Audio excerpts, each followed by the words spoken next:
Hi, my beautiful loves. How is your heart? How is your body, especially post that full moon? Wow, she was intense. She was amazing. Um, and, in amongst the beginning start of the eclipse portal. Today, I wanted to chat to you about a bit about the eclipses, but also two key planets that are sort of playing a role in this eclipse energy, namely Mercury and Venus. Um, and so we have the eclipse coming up, my loves, which is on the 19th to 20th of April, the solar eclipse. I'll dive more into that in a few days, but we're already in that energy. We can already feel the buildup of that. And eclipses are this beautiful energy that either gently or not so gently, depending, realigns us back into our path, our soul purpose, where we're meant to be, and not really from that ego space. And depending where the aspects are in your chart, it can be a very gentle, it can be amazing experience, it can be so many ahas, it can be quite challenging, it can be really difficult. Or it can be, I felt the collective energy, but this one didn't really impact. I mean, we're definitely not all impacted the same way for every single eclipse, because that would just be a lot. But it's that energy. And what's interesting about this eclipse is that it's an Aries, so we're shifting. The lunar nodes are going to be shifting the axis into Aries, Libra, from Taurus, Scorpio. So we're starting to get that sense and that feel of the Aryan energy that will be the North Node's journey. But that's what I'll get into that and sort of the aspects of that. But for me, when I was sort of looking and listening, is that we have two players from a personal planet perspective that are almost in this period. Not to say that the other planets aren't there, but they've shifted signs during this period, which feels fascinating. So for me, it's Mercury, and I said, and Venus. Mercury moved into Taurus at the beginning of April, 3rd of April, and it's going to retrograde just after the first eclipse, so on the 21st of April, and it's in the retrograde during the whole eclipse window until the 14th of May. And the shadow period started on the 7th of April. So we're already in that shadow period of the Taurian energy, the Mercury retrograde energy. And when we think about it, we had Mercury retrograde in Capricorn at the beginning of the year. And that was very much about reviewing and looking at our structures, our foundation, what are we building, how are we going to be building upon for our dreams, for our visions, that sort of thing. And now we're having Mercury in Taurus. And Taurus is very much slow and steady, but also very much grounded in the practicality. It's about what do we create sustainably? What has the ability to sustain us now and in future, that building of the legacy.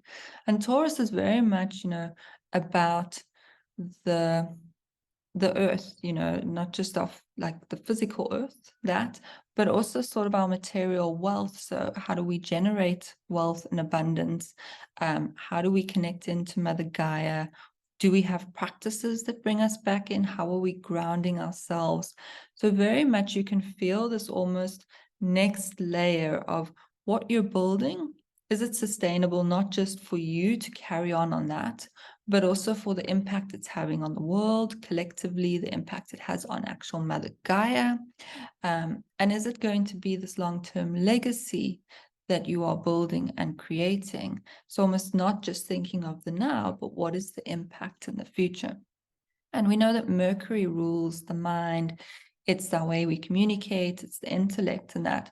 And what's really interesting is we're probably going to feel a big push with all this change and eclipse energy and wanting to just like run forward and do stuff. But a retrograde invites us to slow down.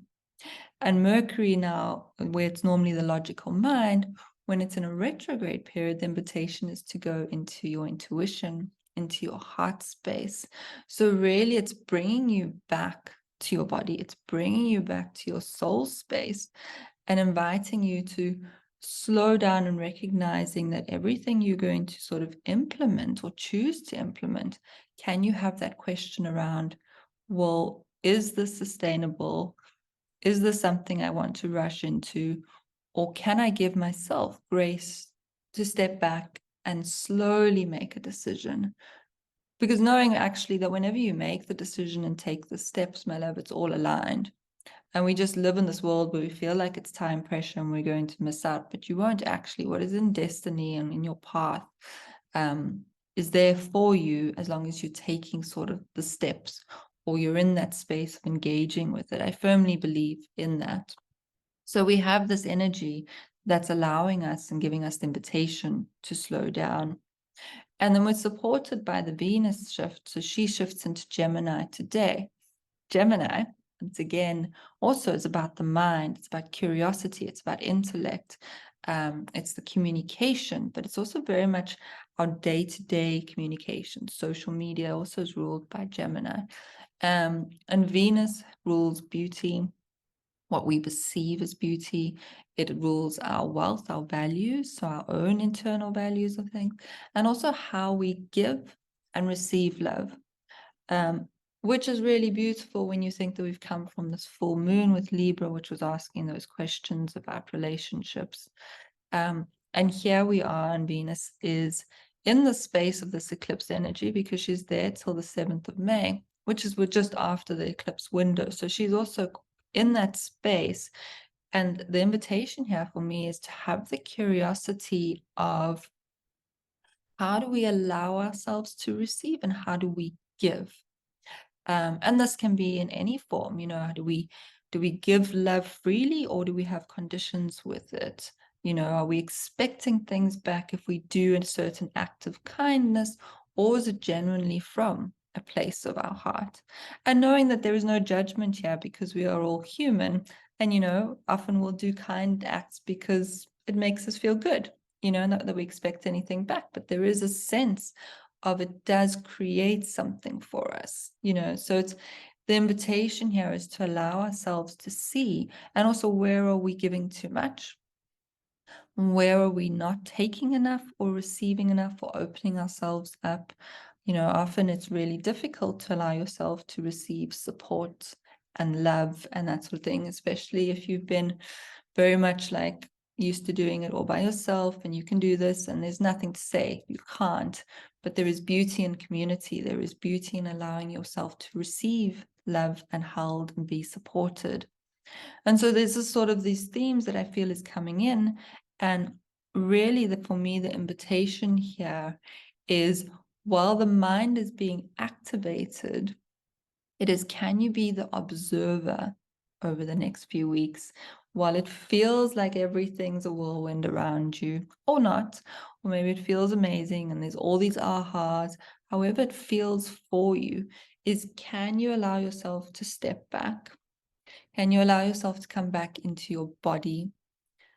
And can you, most importantly, allow yourself to be curious and ask the right questions for you? There are no right or wrong questions, but depending what questions you ask is the depth of the answers that will come from your soul. So can you be curious of what's happening and coming up and taking a moment and feeling, well, I really want to react now because I'm being triggered and this just feels like a lot and oh my gosh. And can you be like, well, actually, I still can choose to react, but first I'm going to take a moment and I'm going to come back to my breath, even if it's 1 minute, my loves, just taking a simple and exhaling and just reconnecting into the space and being like, what am I feeling now? Do I wish to react from this space, or do I wish to take a pause? Can I give myself permission to take a pause depending on the situation and be like, I'm going to come back to this? And sometimes, often it's just our mind that's making us think that we have to be now and we have to do that.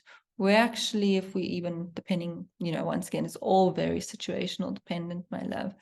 But I do believe a lot of the times we could probably just say, if it was with another person, I just need a moment or two. Can we just regroup in a few minutes or maybe in a day, depending on stuff. If it's you that's in this situation and your mind's going, oh my gosh, and all of this stuff is whirling up, can you be like, okay, we'll come back to this. In this moment, we're just going to let everything neutral. And so that's what I feel is really being brought up for us, my loves. in all of this. And it is a great ability. The more you can come back into your body, the more you can recognize your body as the sovereign being, you know, that you have all these answers within you. And it's just about you coming into alignment, you trusting your intuition. And then there's a great deal of faith that everything's going to work out how it's meant to be, and trusting that divinity, trusting your own divinity.